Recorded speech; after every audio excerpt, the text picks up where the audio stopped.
बऱ्याच दिवसाच्या पावसानंतर आज छानपैकी उघडीक मिळाली आहे. ही 1 फेब्रुवारीची आपली उंड्याची लागवड आहे. त्यामध्ये 10-15 उंड्या गेलेल्या आहे. आता त्याच उंड्या जिथं गेल्या आहे तिथं नवीन आपण 5 किलोची उंडी लावून घेतो आहे. योग्य वेळी योग्य नियोजन करून उंडी व्यवस्थित लावली तर ती सप्टेंबरमध्ये भरायला येईल आणि एकही उंडी खाली राहणार नाही. त्यामुळे ही लागवड आपण करून घेतो आहे.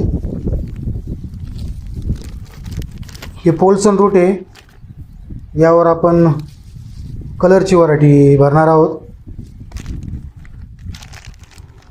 चॅनलवर जर नवीन असाल तर चॅनलला फॉलो किंवा सबस्क्राईब नक्की करून घ्या.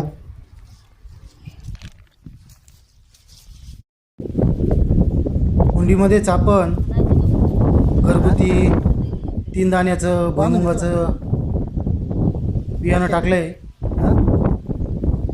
सुरुवातीच्या काळात पाऊस थोडा कमी असल्यामुळं काही बियाणं उतरलं काही नाही उतरलं, तर तेच आज मम्मी तिथं टाकून घेते. कमेंट करून नक्की सांगा की कोणती कलर व्हरायटी या रूटवर भरली पाहिजे.